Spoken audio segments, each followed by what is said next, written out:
오늘은 시편 20편입니다.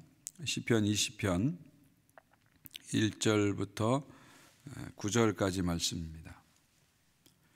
시편 20편 1절부터 9절까지입니다.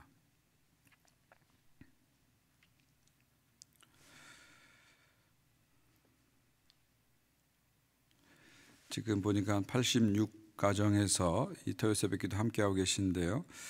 아침 시간이라 가능할지는 모르겠습니다. 근데 오늘은 제가 한번 천천히 읽고요. 여러분 각자가 천천히 읽고요.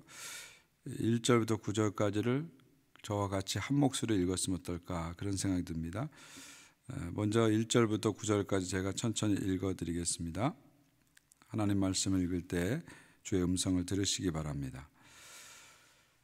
환난 날에 여호와께서 내게 응답하시고 야곱의 하나님의 이름이 너를 높이 드시며 성소에서 너를 도와주시고 시온에서 너를 붙드시며 내 모든 소재를 기억하시며 내 번제를 받아주시기를 원하노라. 내 마음의 소원대로 허락하시고 내 모든 계획을 이루어 주시기를 원하노라. 우리가 너의 승리로 말미암아 계가를 부르며 우리 하나님의 이름으로 우리의 깃발을 세우리니 여호와께서 내 모든 기도를 이루어 주시기를 원하노라. 여호와께서 자기에게 기름 부음 받은 자를 구원하시는 줄 이제 내가 아노니 그의 오른손에 구원하는 힘으로 그의 거룩한 하늘에서 그에게 응답하시로다. 어떤 사람은 병거, 어떤 사람은 말을 의지하나 우리는 여호와 우리 하나님의 이름을 자랑하리로다. 그들은 비틀거리며 엎드려지고 우리는 일어나 바로 서도다. 여호와여 왕을 구원하소서. 우리가 부를 때 우리에게 응답하소서. 여러분 각자가 한번 읽어보시는데요. 여기서 너는 왕을 뜻합니다. 왕이라고 집어넣고 한번 읽으시면 더 좋을 것 같고, 우리는 백성들입니다. 그러니까 왕을 위한 백성들의 축복과 기도다, 이런 마음을 가지시고 너를 왕이라고 생각하시고 한번 각자 한번 천천히 읽어보시기 바랍니다.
자, 우리 이번에 한번 같이 한번 읽어볼까요? 지금 91가정이 같이 지금 저와 가정에서 새벽 제단을 쌓고 계신데요. 우리 옆에 식구들에게 방해가 안 되는 상황이시라면 저와 같이 1절부터 9절까지를 천천히 같이 전체를 기도하는 마음으로 봉독했으면 좋겠습니다. 1절부터 시작합니다. 시작. 환난 날에 여호와께서 내게 응답하시고 야곱의 하나님의 이름이 너를 높이 드시며 성소에서 너를 도와주시고 시온에서 너를 붙드시며 내 모든 소재를 기억하시며 내 번제를 받아주시기를 원하노라. 내 마음의 소원대로 허락하시고 내 모든 계획을 이루어 주시기를 원하노라. 우리가 너의 승리로 말미암아 계가를 부르며 우리 하나님의 이름으로 우리의 깃발을 세우리니 여호와께서 내 모든 기도를 이루어 주시기를 원하노라.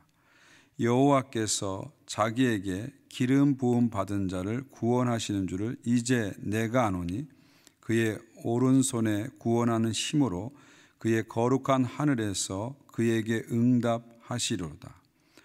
어떤 사람은 병거, 어떤 사람은 말을 의지하나 우리는 여호와 우리 하나님의 이름을 자랑하리로다.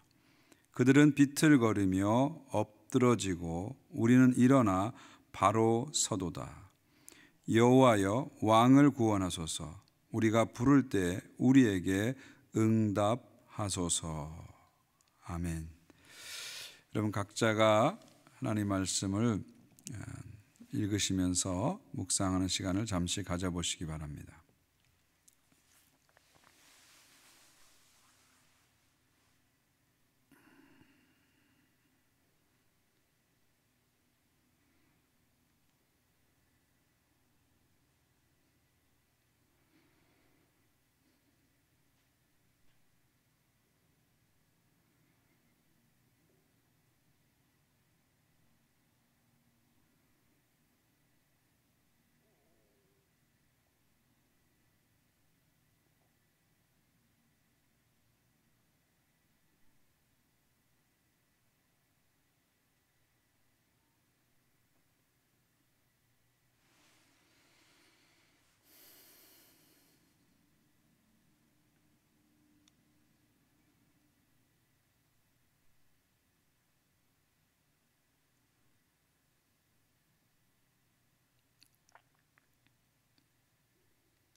하나님 말씀 같이 나누겠습니다. 지금 94 가정에서 지금 같이 새벽 기도에 함께하고 계십니다. 매주 토요일마다 90명 이상의 90가정 이상에서 함께 새벽전을 쌓아주셔서 감사드리고요. 또 주중 새벽 기도 이렇게 보니까 평균 한 40가정에서 새벽전을 쌓고 계십니다. 우리 성도들이 어렵고 힘든 시기인데 오히려 더 가정에서 평소 때보다 더 많이 이렇게 기도에 동참해 주셔서 감사를 드립니다. 우리의 기도는 마치 구름과 같아요. 한 번에 꽝 도깨비 방망이처럼 뚝딱 하고 응답되는 게 아니라 우리의 기도가 모여서 구름이 더 밀도가 진해지면 어느 순간에 비가 확 내려지듯이 우리의 기도가 모아져서 하나님께 응답될 줄을 믿습니다. 그런 소망을 바라보면서 계속해서 함께 기도해 주시길 바랍니다. 그래서 토요일 새벽 기도도 그렇고요, 조중 새벽 기도도 그렇고요. 이제 기도회가 끝나고 나서는 각자 기도하는 시간들을 가정에서 가지시면서 우리 본당에 드리는 새벽 기도 똑같은 형태로 그렇게 기도회를 진행해 주시면 감사하겠습니다. 자, 오늘 시는 독특한 내용이죠. 백성들이 왕을 축복하는 시다. 백성들이 왕을 축복하는 노래다. 이렇게 보시면 됩니다. 한마디로 왕을 위한 축복송이다. 이렇게 보시면 됩니다. 이런 시들이 이제 시편에 많이 나오는데 이런 시들을 우리가 보통 제왕시다. 왕에 관한 시기 때문에 제왕시다 이렇게 부릅니다. 영어로 royal hymn 이렇게 부릅니다. 시편에는 이런 왕에 관한 기도와 노래가 많이 있습니다. 예를 들면 시편 47편도 그렇고요. 93편, 95편, 96편, 97편, 98편, 99편이 그렇죠. 그 다음에 앞부분에서는 2편, 오늘 20편, 또 내일 살펴볼 21편, 다음 주 21편, 45편, 73편, 110편이 이런 제왕시에 속합니다. 그 중에서 오늘 이 시편은요, 제왕시 중에서도 아주 전형적인 제왕시다, 그렇게 볼 수가 있습니다. 백성들이 왕을 위해서 축복하고 기도하는 내용이다. 그렇기 때문에 여기서 너라는 것은 누굴 뜻하죠? 왕을 뜻합니다. 우리는 누굴 뜻하죠? 백성들을 뜻하죠. 그래서 이 고대적인 세팅에서는 너라고 번역한 것은 적절하지 못하죠.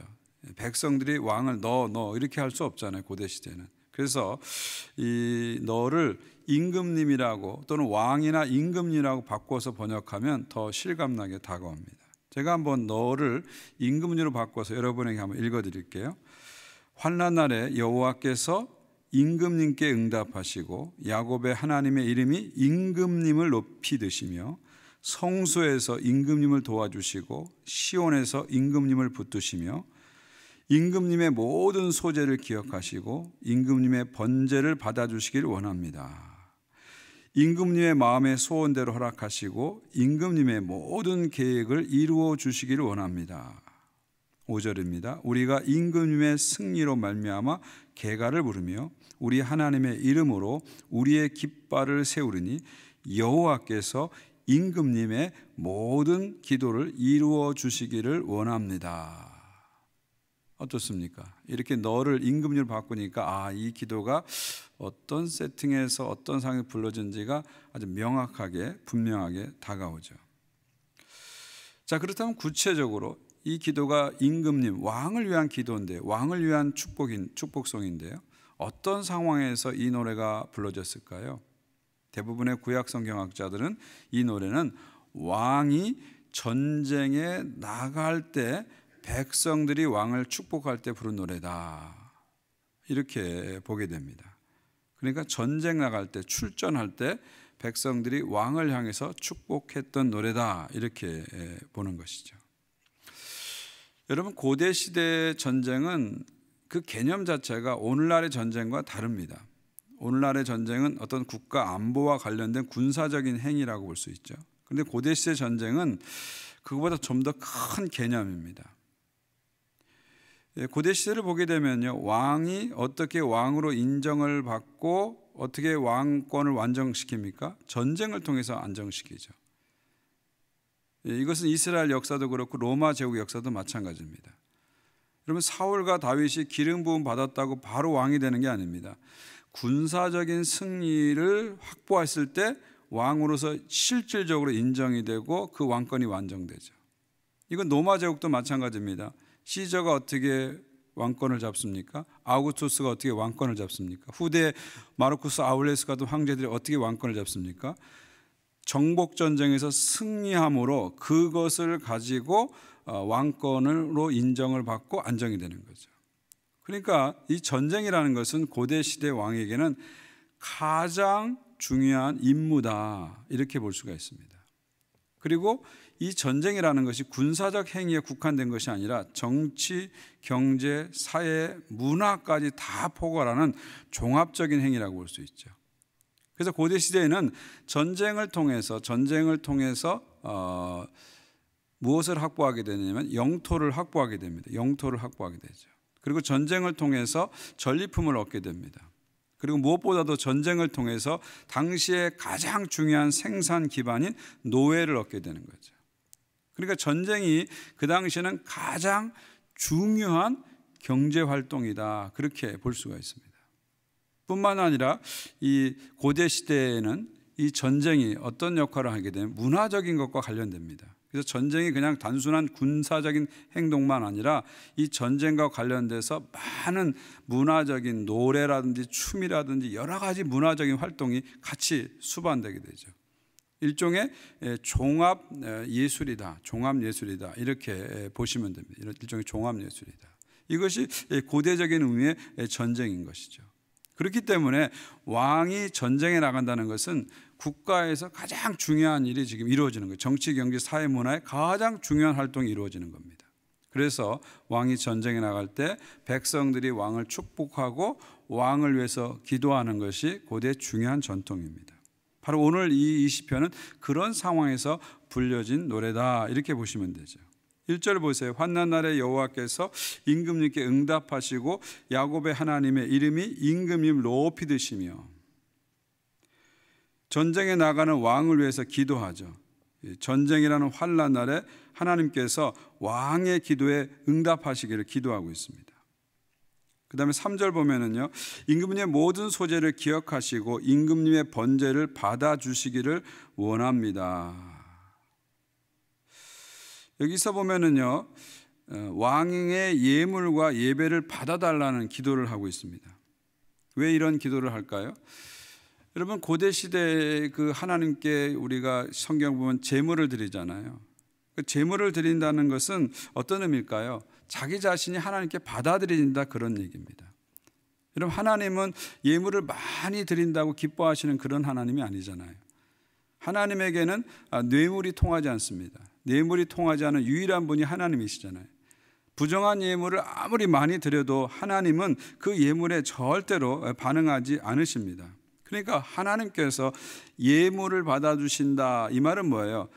그 예배를 받아주신다, 그 사람의 존재를 받아주신다, 그 사람의 삶을 받아준다, 그런 의미가 되는 거죠. 그래서 여기서 이 3절에서 왕의 제물을 하나님 받아주세요, 이 말은 무슨 뜻일까요? 왕이 하나님과 바른 관계를 맺고 하나님께 인정받는 사람이 되길 원합니다. 하나님께 합당한 사람이 되길 원합니다. 이것을 포함하고 있는 것이죠. 여러분, 우리도 마찬가지입니다. 우리가 하나님께 예물을 드리면서 내가 뭔가를 했다고 생각할 것이 아니라 내가 드리는 예물을 하나님께서 받아주는 것을 우리는 영광으로 알아야 되죠. 내가 드리는 예물, 내가 드리는 예배를 하나님께서 받아주신다, 이것이 참 우리에게 영광입니다. 하나님이 내 예배를 받아주신다, 내 예물을 받아주신다, 이건 무슨 말입니까? 하나님이 나를 받아주신다, 나를 인정하신다, 그런 얘기죠. 그래서 가인이 왜 자기 재물이 받아들여야 할 때 분노하게 됐습니까? 그것은 자신의 존재가 부정되기 때문에 그렇게 분노하는 거죠. 그래서 우리는 예물을 드릴 때 내가 하나님께 뭘 한다, 그런 마음보다는 더 겸손한 마음으로 하나님, 내 부족한 예물을 받아주시옵소서, 내 부족한 예배를 받아주시옵소서. 그래서 우리의 예배와 예물이 하나님께 연락되기를 간절히 바라는 마음으로 우리가 예배 자리에 항상 나가야 되는 것이죠. 5절을 특별히 보시면요, 우리가 임금님의 승리로 말미암아 개가를 부르며 우리 하나님의 이름으로 우리의 깃발을 세우르니 여호와께서 임금님의 모든 기도를 이루어 주시기를 원합니다. 무슨 얘기입니까? 결국 전쟁이 왕께만 달려있는 것이 아니라는 거예요. 궁극적으로 전쟁은 하나님께 달려있다. 왕이 아니라 왕 위에 있는 왕, 진정한 왕이신 하나님께 달려있다. 그래서 전쟁 앞에서 간절히 기도하는 것이죠. 여기서 구약의 중요한 사상이 나온 거죠. 전쟁은 여호와께 속한 것이니, 전쟁은 하나님께 속했다. 무슨 말이에요? 이기고 지는 것은 사람에게 달려있는 것이 아니라 하나님께 달려있다. 전쟁의 승패는 하나님께 달려있다. 이것이 중요한 구약의 사상입니다. 바로 그것이 20편에 그대로 녹아있는 것이죠. 7절은 이것을 다시 한번 확인해 줍니다. 어떤 사람은 병거, 어떤 사람은 말을 의지하나 우리는 여호와 우리 하나님의 이름을 자랑하리로다. 다른 나라들은, 열방은 군사력, 말과 병거, 군사력을 의지하지만 우리는 여호와 우리 하나님의 이름을 자랑하리로다. 우리는 하나님의 이름을 의지한다, 그런 말이죠. 그래서 이스라엘 백성들은 전쟁 나갈 때 무엇을 앞세우고 나갑니까? 항상 법궤를 앞세우고 나가는 거죠. 하나님의 이름이 있는, 하나님의 임재의 상징인 법궤를 앞세우고 나가서 하나님의 이름으로 전쟁을 하는 것입니다. 이런 사상에 가장 투철한 사람이 누굽니까? 바로 다윗이죠. 그래서 다윗이 사무엘상 17장 보게 되면 골리앗과 싸울 때 어떻게 말합니까? 너는 칼과 창과 단창으로 나오지만 나는 만군의 여호와의 이름, 내가 모욕하고 있는 이스라엘 군대 만군의 여호와의 이름으로 나가노라, 그렇게 선포하죠. 그러니까 골리앗은 칼과 단창, 창, 눈에 보이는 무력을 의지한 것이죠. 그러나 다윗은 눈에 보이지 않는 여호와의 이름을 의지하고 나간 것입니다. 그러니까 골리앗은 눈에 보이는, 요즘 말로 하면 하드 파워를 가지고 나가는 거예요. 근데 다윗은 눈에 보이지 않는 힘, 정신, 문화, 영성 같은 눈에 보이지 않는 힘, 소프트 파워를 가지고 나가는 거죠. 그 다윗은 여호와 이름이 얼마나 큰지를 안 겁니다. 여호와 이름이 얼마나 큰지를 안 거예요. 여호와 이름이 얼마나 위대한지를 안 겁니다. 그래서 여호와 이름을 가지고 담대하게 하나님 앞에 나간 것입니다. 사랑하는 성도 여러분, 하나님의 이름이 가장 강력한 무기죠. 우리는 하나님의 이름을 믿고 우리 주 예수 그리스도의 이름을 믿습니다. 십자가에 죽으시고 부활하신 예수 그리스도의 이름을 믿습니다. 예수 그리스도의 이름은 죽음을 이긴 이름입니다. 예수 그리스도의 이름은 무덤을 이긴 이름입니다. 예수 그리스도의 이름은 사탄을 이긴 이름입니다. 우리는 그 이름을 가지고 나가는 거죠. 다윗이 그냥 배짱이 좋아서 그냥 나간 것이 아니고요. 자기에게는 칼과 창보다 더 강한 여호와의 이름이라는 강력한 무기가 있기 때문에 그걸 의지하고 나가는 겁니다. 우리도 마찬가지입니다. 세상에 의지하는 돈이나 권력이나 무력이나 이것이 우리에게는 없지만 여호와의 이름이 우리에게 있기 때문에, 주 예수 그리스도의 이름이 우리에게 있기 때문에 우리는 담대하게 세상을 향해 나가는 것입니다. 절대로 우리 크리스찬들은, 예수 그리스도의 부활을 믿는 크리스찬들은 세상을 향해서 패배주의에 빠지면 안 됩니다. 세상을 이길 수 있는 하나님의 이름이 우리에게 있는 것을 믿고 담대하게 다윗처럼 골리앗 앞에, 전쟁 앞에 담대하게 나가야 하는 것이죠. 그래서 여호와의 이름을 간절히 의지하는 사람이 하는 중요한 행위가 있습니다. 그게 바로 뭐죠? 바로 기도입니다. 기도입니다. 여기 5절도 보게 되면 내 모든 기도가 이루어지길 원하노라. 기도로 응답하는 거죠. 전쟁 앞에서 간절히 기도하는 것이 그래서 중요한 것이죠. 하나님의 이름을 의지하는 사람은 전쟁 앞에서 간절하게 기도합니다. 하나님을 믿는 사람들에게 기도는 최후의 수단이 아닙니다. 최초의 수단입니다. 어려움 앞에서, 문제 앞에서, 전쟁 앞에서 우리가 할 가장 첫 번째는 기도입니다. 하다 안 되니까 기도한다. 이게 크리스찬의 신앙이 아닙니다. 어떤 문제가 닥쳐와도 제일 먼저 우리가 사용하는 최초의 수단은 기도입니다. 가장 강력한 무기가 바로 기도죠. 그래서 모든 이름이 하나님께 달려있는 것을 알기 때문에 20편은 이렇게 끝나죠. 마지막 9절 보십시오. 여호와여 왕을 구원하소서, 우리가 부를 때 우리에게 응답하소서. 무슨 얘기예요? 이 전쟁에 나가는 왕의 이 승패가 누구한테 달려있다고요? 하나님의 응답에 달려있다. 우리의 전략과 우리의 무력에 달리는 것이 아니라 하나님의 응답에 달려있다. 그래서 이렇게 고백하고 시편 20편이 끝나게 되는 것이죠. 저는 오늘 20편 이 기도와 이 찬송을 우리가 세 가지로 좀 활용했으면 좋겠습니다. 첫 번째는 여러분 자신을 위한 기도에 활용했으면 좋겠습니다. 여러분 한 분 한 분은, 성도님 한 분 한 분은 왕입니다. 왕 같은 제사장입니다. 우리는 우리 자신을 위해서, 왕 같은 제사장이 우리 자신을 위해서 기도해야 됩니다. 여러분 삶은 전쟁터와 같습니다. 우리 날마다 전쟁 같은 삶을 살고 있습니다. 그런데 이 전쟁에서 이기고 지는 것이 누구한테 달려 있다고요? 하나님에게 달려 있습니다. 전쟁은 하나님께 속해 있습니다. 내가 열심히 한다고 다 되는 거 아닙니다. 내가 열심히 눈을 부릅뜨고 싸운다고 다 되는 것이 아닙니다. 전쟁은 하나님께 달려 있습니다. 특별히 우리는 영적 전쟁에서 승리해야 됩니다. 그러기 위해서는 치열한 기도가 우리에게 필요하죠. 여러분 세상에서 가장 치열한 영적 전쟁터가 어딘지 아세요? 바로 여러분의 내면입니다. 내면보다 더 치열한 전쟁터는 없습니다. 날마다 여러분의 내면 안에서 치열한 전투가 벌어지고 있죠. 끊임없는 시험과 끊임없는 유혹과 절망이 우리에게 몰려옵니다. 그 내면의 싸움에서 우리는 승리해야 되죠. 싸워야 되는 것이죠. 어떻게 싸울 수 있을까요? 기도로 승리하는 것입니다. 예수님 말씀처럼 시험에 들지 않도록 깨어서 기도해야 됩니다. 그래서 날마다 우리는 왕같은 제사장이 우리 자신을 위해서, 특별히 영적 전쟁의 승리를 위해서, 내면 전쟁의 승리를 위해서 강력하게 기도로 나가야 됩니다. 두 번째는 20편을 여러분 자녀들을 위한 기도에 사용하시기 바랍니다. 우리에게 왕같은 존재는 누굽니까? 우리 자녀들이죠. 여러분에게 가장 소중한 존재는 누구예요? 바로 여러분의 자녀들 아닙니까? 여러분 자녀들을 위해서 기도해야 됩니다. 우리 자녀들은 날마다 전쟁터에 나가는 군인이다 이렇게 생각하시면 됩니다. 삶이 그렇게 녹록하지 않고 그렇게 만만하지 않습니다. 우리 자녀들이 몇 살이든 상관없습니다. 날마다 우리 자녀들은 전쟁터에 나가는 군인들이다 이렇게 생각하시고 자녀들을 위해서 기도해야 됩니다. 10대들도 마찬가지입니다. 젊은이들도 마찬가지입니다. 얼마나 많은 10대들이 얼마나 많은 젊은이들이 지금 무너지고 쓰러지고 자빠지는지 모릅니다. 우리 자녀들을 위해서 우리는 간절히 기도해야 됩니다. 여러분 출애굽기 17장을 보십시오. 저 언덕 밑에서 누가 전쟁을 합니까? 2세인 여호수아가 전쟁을 합니다. 근데 이 1세인 모세와 아론과 훌은 무엇을 합니까? 저 산 위에서 손을 들고 기도하죠. 그래서 1세인 모세와 아론과 훌이 손을 들고 기도할 때는 밑에서 2세인 여호수아가 이깁니다. 그런데 아론과 모세의 손이 훌의 손이 내려지면 어떻게 됩니까? 2세인 여호수아가 밑에서 지게 되는 거죠. 무슨 얘기입니까?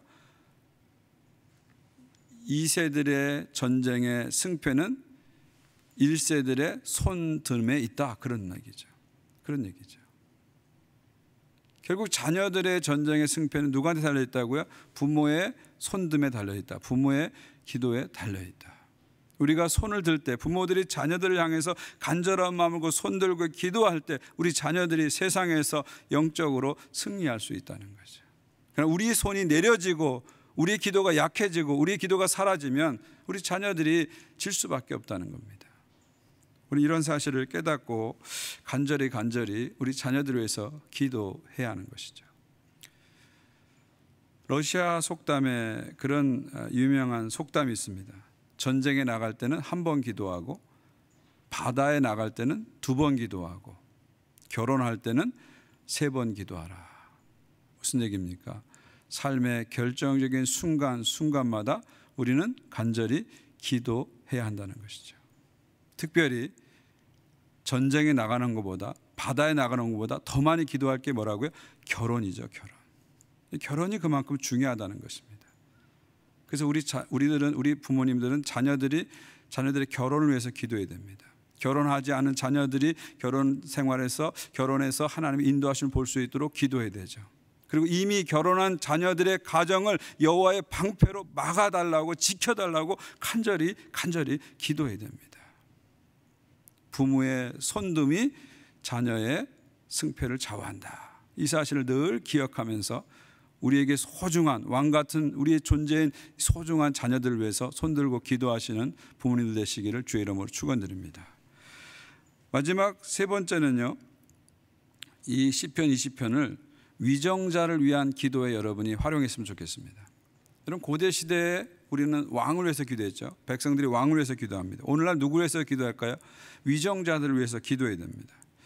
리더들을 위해서 기도해야 됩니다. 특별히 정치 지도자를 위해서 기도해야 됩니다. 많은 분들이 정치를 혐오합니다. 그리고 정치가들을 싫어하고 욕합니다. 그런데 여러분이 정치를 혐오하고 정치 지도자를 욕하면요. 그 피해가 고스란히 우리 삶으로 다 돌아옵니다. 고스란히 들어와요. 왜 그렇습니까? 이 정치라는 것은요, 우리 삶의 기본 틀을 결정하는 아주 중요한 영역입니다. 우리가 쉽게 무시할 수 있고 혐오할 수 있는 영역이 아닙니다. 정치를 통해서 우리 삶의 기본 틀이 결정되기 때문에 우리는 정치에 대해서 관심을 가지고 정치 지도자를 위해서 간절하게 기도해야 합니다. 그래서 사도 바울은 디모데전서 2장 1절 2절 이렇게 말하죠. 모든 사람을 위하여 간구와 기도와 도구와 감사를 하되, 특히 누구를 해서 기도하라고요? 임금들과 높은 지위에 있는 모든 사람을 위하여라. 위정자들을 위해서 기도하라는 거죠. 그럼 왜 위정자들을 기도합니까? 그 다음 뭐라고 해요? 이는 우리가 모든 경건과 단정함으로 고요하고 평안한 생활을 하려 함이라. 무슨 얘기예요? 우리가 정말 평안한 삶을 살기 원한다면, 우리가 영적으로 신앙생활 잘하기 원한다면 위정자들을 위해서 기도하라는 거예요. 왜요? 정치가 결국 우리 삶의 기본 틀을 형성하기 때문에 우린 그것을 위해서 기도하라는 거예요. 정치가들을 욕하고 비난하고 이건 세상 사람들이 하는 겁니다. 우리 크리스찬들은요, 무엇보다도 위정자들을 위해서 간절하게 기도해야 됩니다. 그냥 비판만 해서는 안 됩니다. 정말 간절하게 위정자들을 위해서 기도해야 됩니다. 한국을 위해서 기도해야 됩니다. 이번 총선, 국회의원 선거 결과가 정말 모든 사람이 깜짝 놀랄 만한 그런 결과가 나타났어요. 어떻게 보면 한국의 정치적 지형이 확 바뀌는 그런 결과가 나타났습니다. 여기에 대해서 각자 해석이 다를 수 있습니다. 그러나 중요한 건 뭐냐면 새로 뽑힌 300명의 국회의원들을 위해서 여러분이 간절히 기도해야 됩니다. 그리고 2년 남은 이 현 정부와 대통령을 위해서 간절히 기도하셔야 됩니다. 그리고 캐나다의 연방 수상과 주수상을 위해서 기도해야 되고요. 시정부의 시장들을 위해서 기도해야 됩니다. 특별히 이 어려운 시기에 우리는 정치주자를 위해서 간절히 기도해야 됩니다. 이런 응급 사태 속에서 이들이 빠른 결정할 수 있도록 여러분 지금 보시지만 지도자가 얼마나 빠른 결정, 바른 결정하느냐에 따라서 사람의 목숨이 오고 가는 이런 중대한 시대에 우리가 살고 있습니다. 저들이 잘했다 못했다 비판하는 것도 중요하지만 더 중요한 것은 저들이 빠른 결정, 바른 결정할 수 있도록 하나님께서 지혜 주시도록 정말 축복하면서 간절하게 기도해야 하는 것이죠. 이것이 세상 사람과 다른 크리스찬의 중요한 사명입니다. 여러분 한 나라의 흥망성쇠는 기도하는 사람에게 달려 있습니다. 기도하는 의인 5명만 있어도 한 도시를 구할 수 있습니다. 바로 그것이 우리의 사명입니다. 이 어려운 시기에 우리는 나라를 위해서, 사회를 위해서, 위정자들을 위해서 간절히 기도해야 합니다. 저는 오늘 새벽 기도를 마치면서 가정에 계신 여러분들과 함께 기도하고 싶어요. 3가지를 놓고 기도하고 싶어요. 첫 번째는 전쟁에 나가는 우리들, 영적 전쟁에 승리하게 해달라고.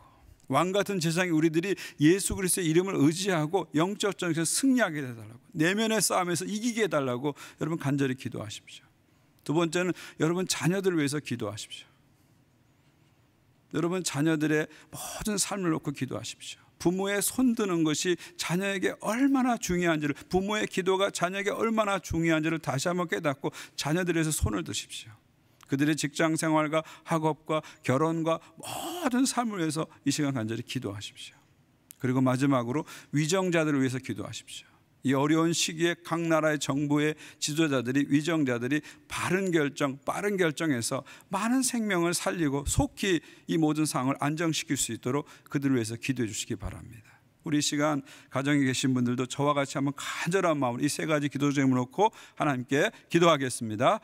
하나님 아버지 감사합니다. 이 시간 주님께서 주신 기도 제목을 가지고 우리가 함께 기도합니다. 가정에서 성도들이 함께 기도합니다. 우리의 기도 우리 하나님께서 응답하여 주시옵소서. 왕을 축복하는 백성들의 기도처럼 이 시간 우리의 기도가 하나님께 상달되게 하여 주시옵소서. 우리가 날마다 영적 전쟁에 서 있는 군인인 것을 깨닫습니다. 내면에서 치열한 전쟁이 날마다 벌어지는 것을 깨닫습니다. 주님 우리를 지켜주시옵소서. 시험에 들지 않도록 깨어 기도하며 주님의 승리를 선포하고 맛보는 우리들 될 수 있도록 도와주시옵소서. 아버지 우리 자녀들을 위해서 기도합니다. 부모의 손둠이 자녀들의 승패를 좌우하는 걸 기억하면서 부모의 기도가 자녀들에게 얼마나 중요한지 깨달으면서 이 시간 손들고 기도합니다. 우리 자녀들의 학업을 지켜주시고 직장을 지켜주시고 결혼을 인도해 주시고 이미 결혼한 자녀들의 결혼과 가정을 지켜주시옵소서. 우리가 손들고 자녀들에서 간절히 기도하지 못한 것을 회개합니다. 우리의 손이 내려지지 않게 도와주시고 날마다 우리 손이 높이 들어 자녀들을 축복하며 기도하는 부모들 될 수 있도록 도와주시옵소서. 아버지 이 시간 또한 간절히 기도합니다. 위정자들을 기억하여 주시옵소서. 지금 국가 지도자들이 얼마나 중요한지 모릅니다. 저들이 얼마나 빠른 결정, 바른 결정함에 따라서 생명들이 살고 죽는 이런 놀라운 일들을 벌어집니다. 하나님 이 가운데 함께해 주셔서 위정자들이 정말 지혜를 주시옵소서. 저들이 정말 어려움을 겪고 있습니다. 어떤 결정할 때마다 순간순간 두렵고 힘든 그런 상황이 있습니다. 용기를 주시옵소서. 지혜를 주시옵소서. 그래서 이 어려운 상황들을 잘 판단하고 결정해서 나라를 구하고 백성을 살리는 아버지 지도를 될 수 있도록 하나님 함께하여 주시옵소서. 우리 대한민국 기억해 주시고 캐나다를 기억해 주시고 온타리오주를 기억해 주시고 모든 시정부들을 기억해 주셔서 하나님의 은혜 가운데 아버지와 승리할 수 있도록 도와주시옵소서. 주님 도와주시옵소서. 역사하여 주시옵소서. 주님 도와주시옵소서. 주님 도와주시옵소서.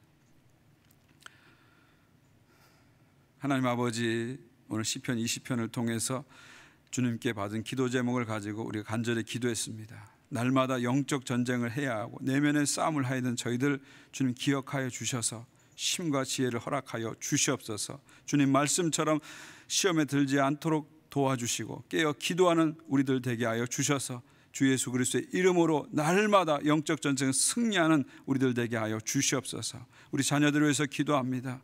우리 자녀들을 위한 기도, 부모의 기도가 얼마나 중요한지를 다시 한번 깨닫습니다. 온전히 손들고 기도하지 못한 저희들의 죄를 용서해 주시옵시고 깨어서 자녀들을 손들고 기도하는 부모들 되게 하여 주시옵소서. 우리의 기도를 통해서 자녀들이 저들의 삶의 현장에서 승리하는 역사가 나타나게 하여 주시옵소서. 위정자들을 위해서 기도합니다. 우리가 위정자들을 비판하고 욕하기만 했지 정말 얼마나 간절히 기도했는지 돌아봅니다. 하나님 위정자들을 기억하여 주시옵소서. 이 급박한 상황 속에서 저들도 당황하고 두려워하고 어떻게 할지 모르는 그런 상황이 있습니다.